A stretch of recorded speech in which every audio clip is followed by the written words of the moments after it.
Somos a comunhão, mais que uma igreja, uma família para pertencer. Que bom ter você em nossas celebrações presenciais. Prepare-se com fé e expectativa.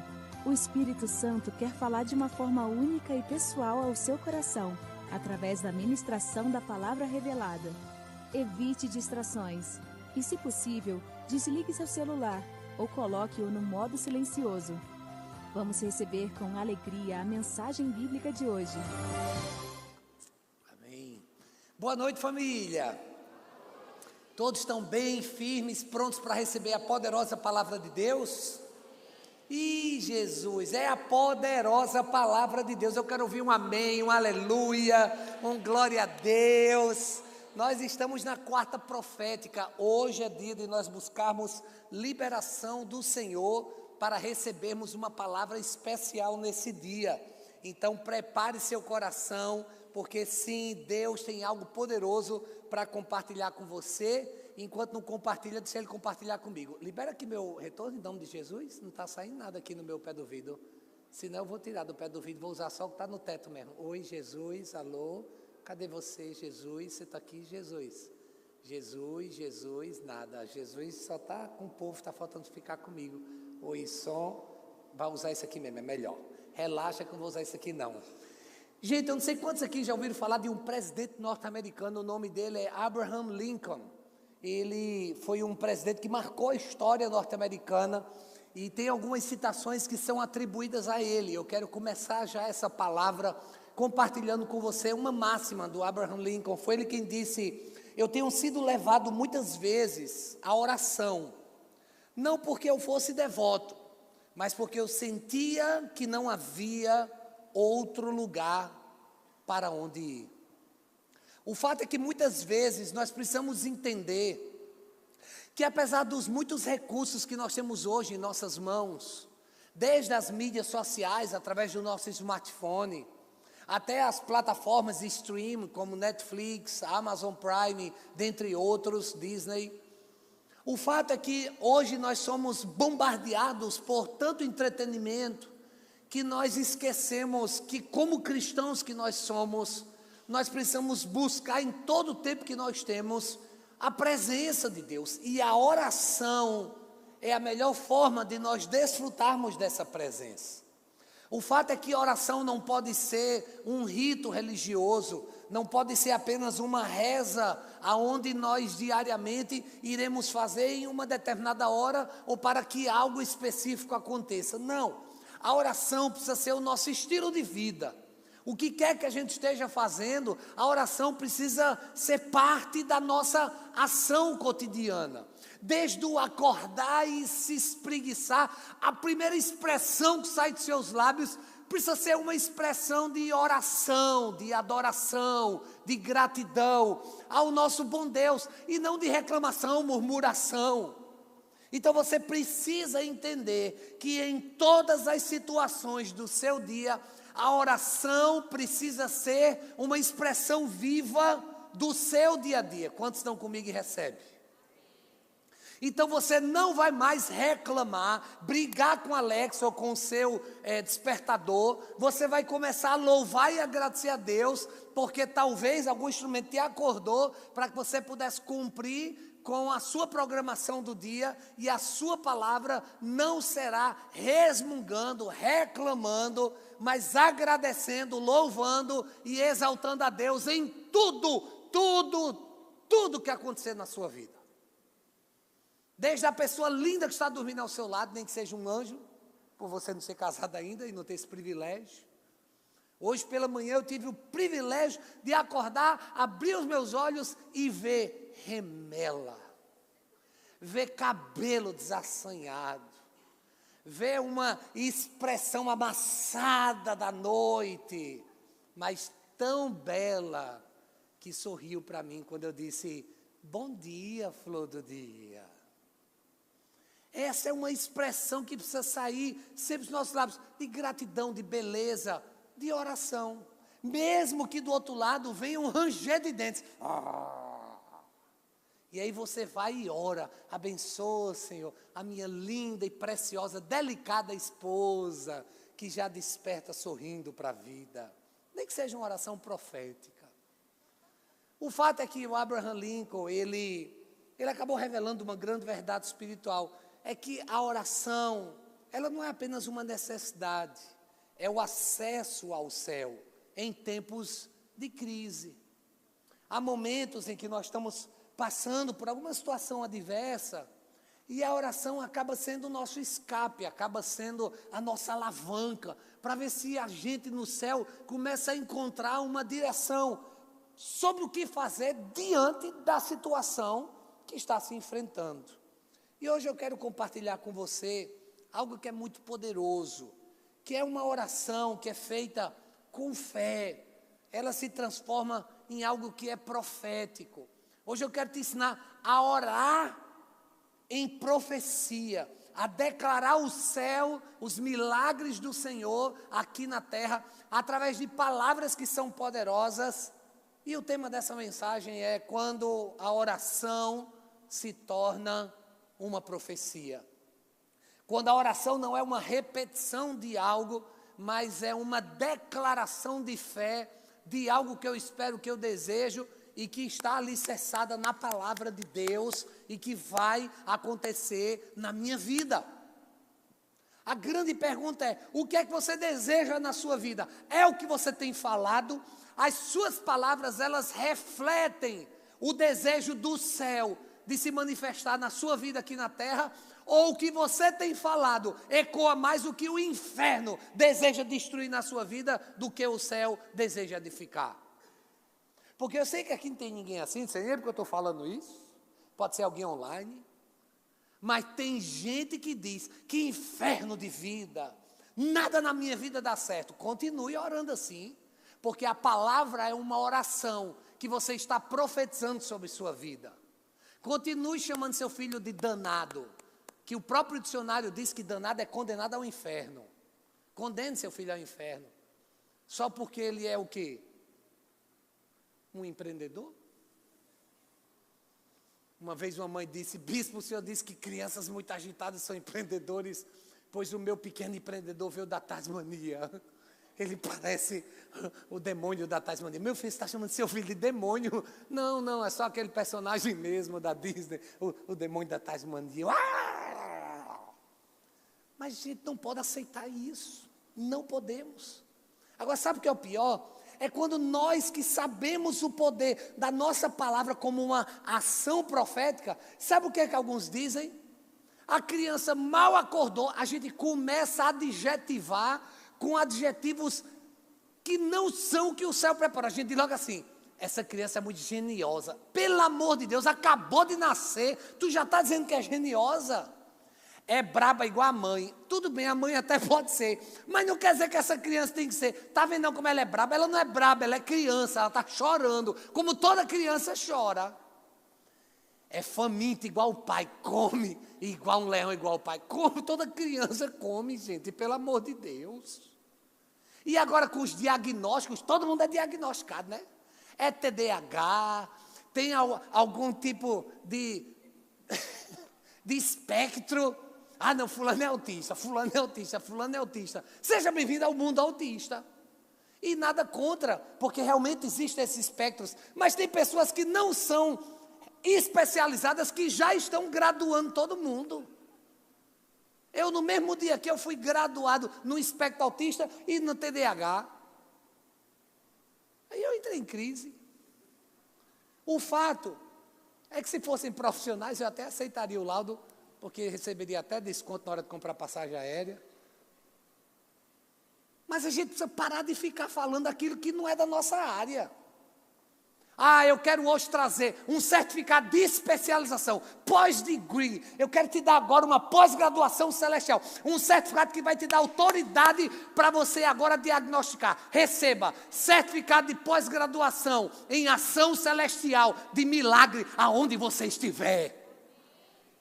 Deixa eu fazer uma pergunta básica aqui. Quem aqui presente nesse exato momento é médico ou farmacêutico? Um farmacêuta ou um médico? Levanta a mão. Aqui nesse exato momento tem nenhum médico e nenhum farmacêutico. A minha pergunta é, quando alguém chega para você e diz, estou com uma dorzinha de cabeça, qual a primeira coisa que você diz? Você já receita um remédio. Você é médico? Você é farmacêutico? Agora a minha pergunta é, quem aqui presente é crente? Levanta a mão. Quem foi lavado e remido no sangue de Jesus? Quem tem a Bíblia Sagrada como sua regra de fé e prática? Então receita a Bíblia. Porque teu certificado te dá a certificação celestial de profetizar aquilo a qual você recebeu. E se você ainda não é médico, e se você não é um farmacêutico, então você não tem não autoridade para ficar receitando remédio para ninguém não. Um remédio. E tem gente que tem remedinho para tudo, né? Tem gente que tem remedinho para tudo. E alguns não só tem receita não. Alguns já carrega na bolsa, já puxa da bolsa assim, ó. Uma necessaire chamada Primeiros Socorros. E a bicha começa aqui, é cartelas e mais cartelas, de todas as cores. É impressionante. E nada contra a intervenção medicamentosa. Mas a minha pergunta é, por que uma primeira ação farmacológica, cuja especialização ninguém tem aqui, e não daquilo que nós temos, que é a poderosa palavra de Deus? Hoje eu quero compartilhar com você quando uma oração, ela se torna uma profecia. Porque orar é conversar com Deus. Mas quando oramos segundo a palavra, com fé, com entendimento profético, as nossas palavras, elas se alinham com o céu. E isso acaba se tornando decretos espirituais. Aí eu quero que você abra ou acesse a sua Bíblia, por gentileza, no segundo livro de Crônicas, no capítulo 20. Hoje eu vou compartilhar com você sobre a oração que ativou uma resposta sobrenatural e profética que mudou o rumo de toda uma nação. E antes de citar cada texto bíblico, eu quero orar e trazer algumas lições para você. Vamos orar? Se você tiver com a sua Bíblia impressa, só por uma questão simbólica, coloque ela assim no seu coração. Pai, a tua palavra eu escondi guardada no meu coração.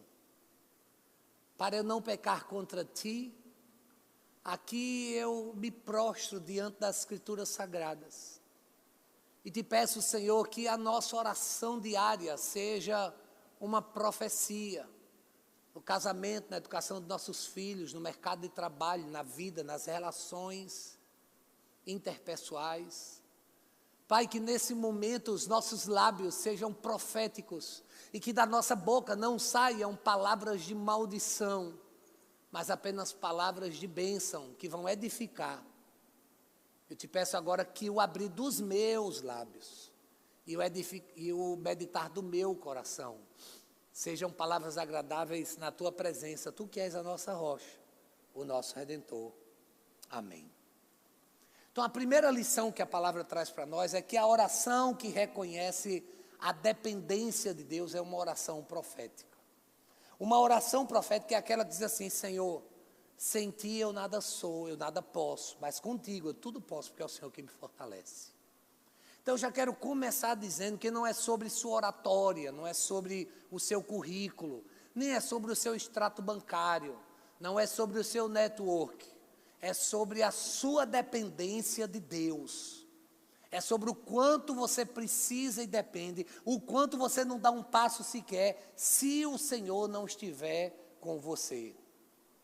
Raquel, que linda voz que Deus te deu e que foi aprimorada.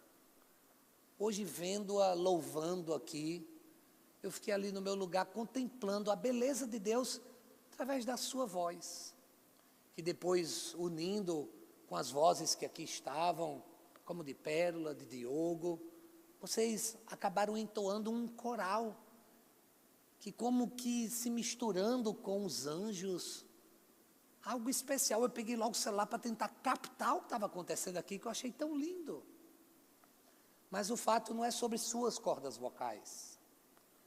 É sobre quando umas cordas vocais, elas dependem de Deus. É sobre quando a gente coloca a nossa profissão sobre os cuidados de Deus. Hoje, antes da celebração começar, estava eu conversando com o Gilvan.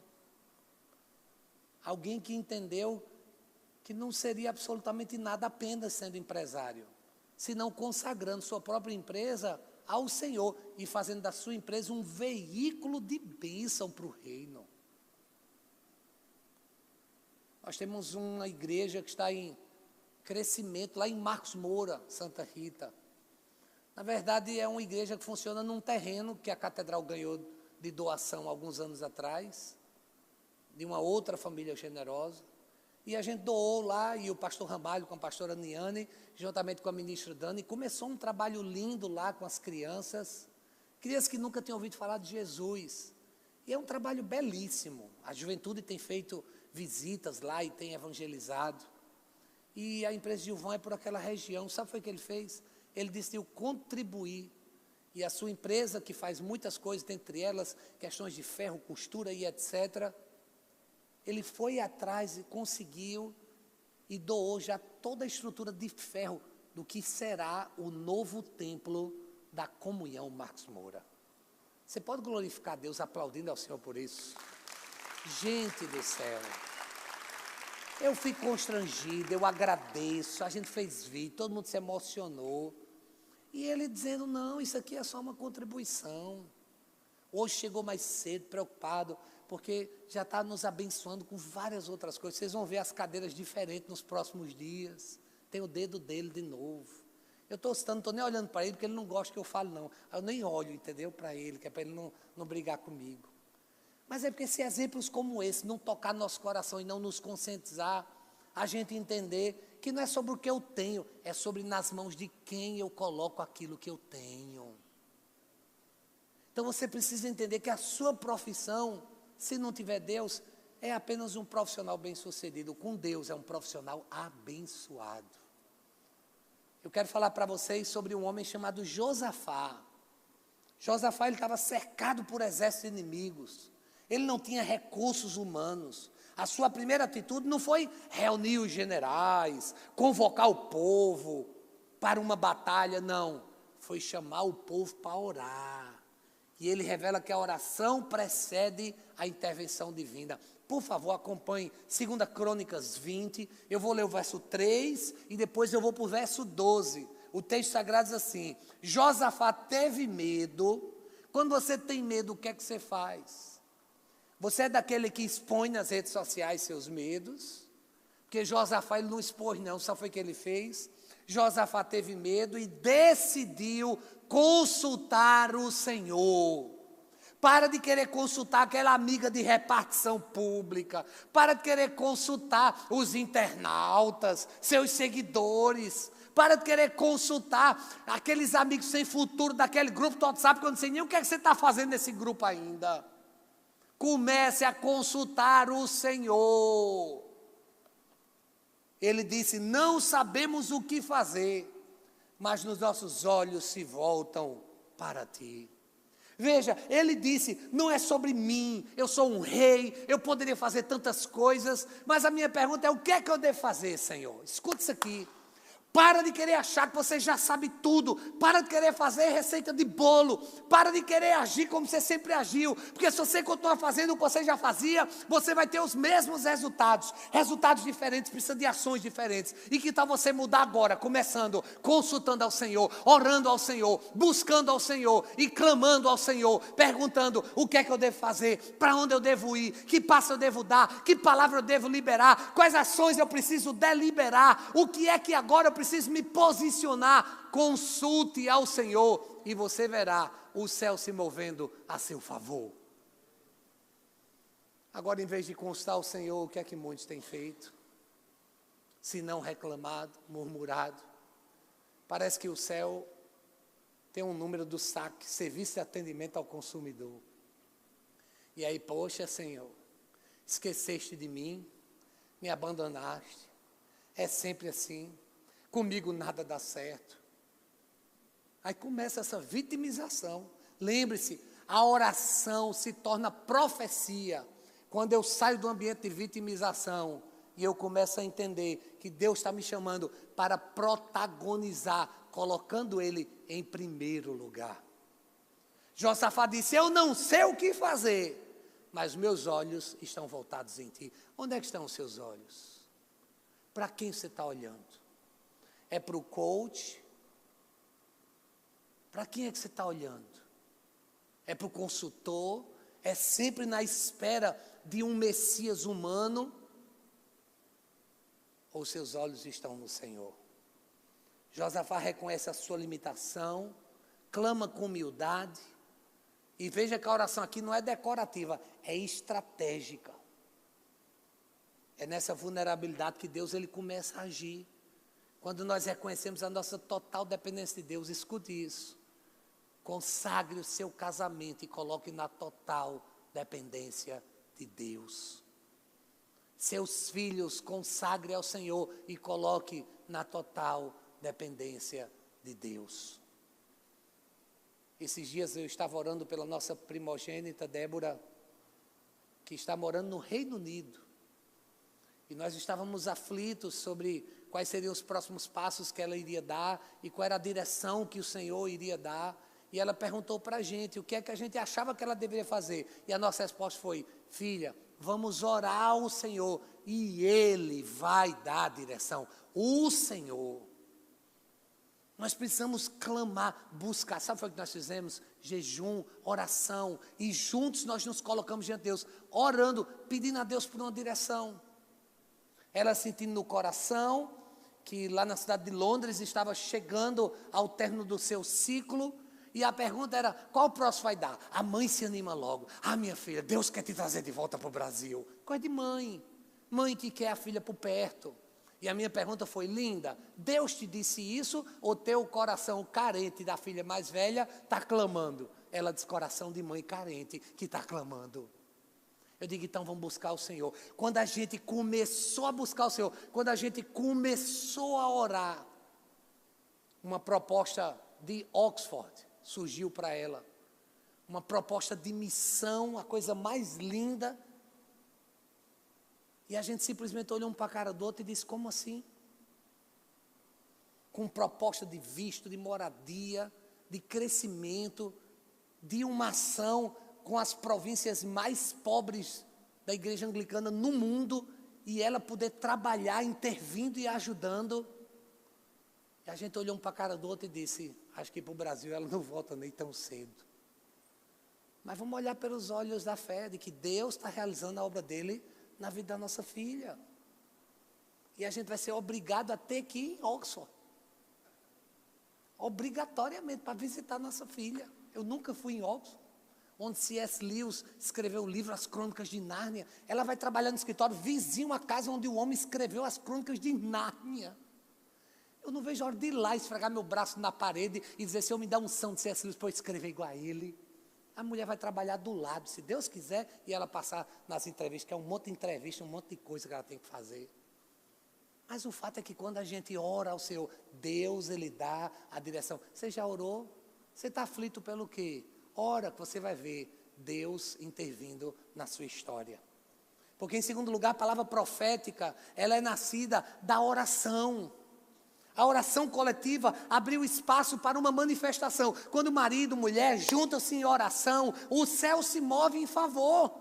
A batalha é minha. O texto diz em 2 Crônicas 20, verso 14: então o Espírito do Senhor veio sobre Jaziel, e ele disse: não tenham medo, pois a batalha não é de vocês, mas de Deus.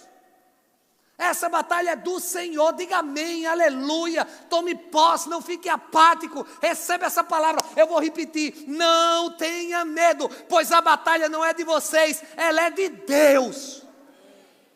O filho está morando lá em Areia, está longe, mas essa batalha não é sua não, Joselma, é de Deus, e Ele já está agindo, Ele está operando, Ele está fazendo. E nós só precisamos entender e crer que o nosso Deus não mudou. Ele é o mesmo, ontem, hoje e para sempre. O que Ele fez no passado e os milagres que Ele operou, Ele vai continuar operando, e Ele vai fazer na sua vida também. Então se posicione, creia. Não fique me ouvindo como se eu estivesse falando com uma pessoa que está do seu lado, não. Eu estou falando é com você. Você que hoje veio para cá, desesperado, sem saber o que fazer, sem saber como agir, sem saber o que dizer, querendo esganar e matar, querendo chutar o pau da barraca, querendo desistir. O Senhor te diz: não tenha medo, deixe que essa batalha é minha. Você está metendo a mão onde você não foi chamado. Bota o joelho. e ore, e você verá a intervenção do Senhor. Jaziel não era conhecido como profeta. Ele foi ativado pelo Espírito Santo. Talvez você não seja o time de intercessão, mas o Senhor quer te usar na tua casa, no teu trabalho. Até quando você vai ficar ouvindo do seu trabalho essa desonra, essa deslealdade, um falando do outro, e você participando dessa fofoca do inferno? Seja aquele que vai entrar como Jaziel e seja um profeta, seja uma voz do céu aqui na terra, em nome de Jesus. Está morando comigo uma francesa preciosa, Cristelle, que vai casar agora em dezembro com o Patrício. Estamos com expectativa para o casamento desses dois. Estou muito feliz. E esses dias eu pedi para uma pessoa, fulana, ela vai se casar, dá uma palavra para ela. A palavra da pessoa foi, não case. Casamento é muito difícil, é quase impossível. Isso não é palavra, gente. Pelo amor de Deus, isso é desmotivação pública. Linda disse, não, ela falou o que Paulo disse na Bíblia, se possível, não case. Linda, tu está mal assim também, Linda, pelo amor de Deus? Mas o fato é que nós precisamos entender que a boca só fala o que o coração está cheio. E a minha pergunta é, seu coração está cheio de quê? Na quarta profética, Deus quer levantar vozes como Jaziel. Porque quando a igreja ora com fé, Deus ativa dons proféticos, direciona, fortalece e libera milagres. É por isso que em terceiro e último lugar, o louvor profético ativa a vitória. Deixa eu dar só uma rápida lição aqui. Uma vez uma pessoa chegou bem tarde no culto, aí eu estava lá na porta recebendo as pessoas, aí a pessoa me viu e disse, eita bispo, ainda bem que o senhor ia estar aqui. Eu disse, como assim? O senhor não começou a pregar, ainda bem que eu não perdi a pregação. Eu digo, você já perdeu quase 30 minutos da pregação. Não é o senhor que vai pregar hoje? Não, sou eu que vou pregar. Mas o louvor já começou a pregar faz 30 minutos. Tem pessoas que vêm para a igreja parar a pregação bíblica da mensagem que é falada.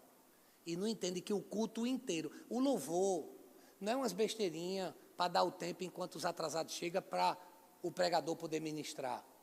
O louvor é parte do culto. Na verdade, o louvor começa até antes, com um prelúdio, já preparando a atmosfera profética do lugar. Enquanto nós olharmos o louvor como uma apresentação musical, nós apenas seremos aqueles que vão assistir o que está acontecendo. Mas quando nós entendermos que o louvor é uma palavra profética que está sendo liberada e a comunidade é convidada a entrar nessa batalha através do louvor, aí nós teremos então uma igreja vencedora que diante das batalhas da vida vai receber vitória. Nós precisamos entender que louvor não é apenas uma preparação, o louvor já é uma atuação, já é uma ação. Porque imagine que a melhor pregação que eu possa aqui liberar sobre sua vida, se não tiver um bom louvor, que simplesmente introduziu tudo aquilo que vai ser falado aqui, ou até mesmo concluir como eles vão fazer agora, a minha pergunta é como se dará o contexto todo do que nós estamos vivendo. Josafá, ele responde a uma palavra profética. E ele responde com uma ação profética. Ele põe os levitas na frente do exército. E o louvor parou de ser um momento litúrgico de apresentação e virou uma estratégia de guerra. Então eu quero convidar agora os guerreiros do Ministério Salmos para se posicionar no campo de batalha e juntamente comigo começarmos hoje uma batalha que está sendo travada nesse lugar. Desde que o meu retorno não funcionou e que eu custei muito ouvir um glória a Deus e um aleluia saindo do seu gogó, eu percebo que tem uma batalha nesse lugar. Porque não é possível diante de uma palavra como essa que você não esteja sendo ativado e não esteja compreendendo o que Deus está preparando para você hoje. A Bíblia nos diz, Josafá designou alguns para cantar ao Senhor. E quando eles começaram a cantar, quando eles começaram a entoar louvores, O Senhor preparou emboscada contra os inimigos. Escuta o que eu tenho para te dizer. Quando você abrir a sua boca para louvar ao Senhor, o inferno começa a ser envergonhado, e toda estratégia que as trevas levantou contra você serão embaraçadas, serão humilhadas e serão destruídas na autoridade do nome de Jesus. Toda palavra infernal que foi liberada sobre sua vida, toda injustiça, toda crítica, toda e qualquer ação do inferno que foi deliberado contra você, será anulado, não porque você se benzeu 3 vezes, não por causa de uma água benta, não por causa de um sal grosso, não por causa de uma rosa ungida, mas por causa do louvor que será entoado através dos seus lábios. Então, se você está diante de emboscadas, se você está passando por batalhas, se você está diante de lutas, hoje eu te convido com obediência a se levantar do seu lugar e começar a fazer do louvor a sua arma de guerra. Hoje Deus quer te ensinar a adorar antes da vitória. Não espere a coisa acontecer para poder louvar. Já comece a louvar para que algo venha acontecer. O seu louvor pode ser um decreto que vai ativar o mover celestial. Não espere um milagre para louvar. Comece a louvar para que o milagre aconteça na sua vida. Foi o Leonard Ravenhill quem disse: a oração é tão poderosa quanto Deus, pois Deus prometeu responder à oração. Então faça dessa canção a sua oração, uma oração que transforma as nossas palavras em ações proféticas. Hoje é dia de se posicionar como Josafá, e hoje deliberar decretos celestiais, proféticos, sobre as suas finanças, sobre a sua saúde, sobre a sua vida, sobre a sua casa, sobre o seu trabalho, sobre os seus sonhos, sobre a sua esperança, sobre a sua situação. Então feche os seus olhos agora e faça o seu corpo ser ativado ao louvor da glória de Deus. Eu não sei como, mas apenas deixe seu corpo responder a essa ação profética. Talvez erguendo suas mãos altas e dizendo: eu me rendo, Senhor. Eu me rendo, Senhor. Age, intervém, opera. E faça desse louvor agora a sua estratégia bélica de vitória nessa batalha da vida.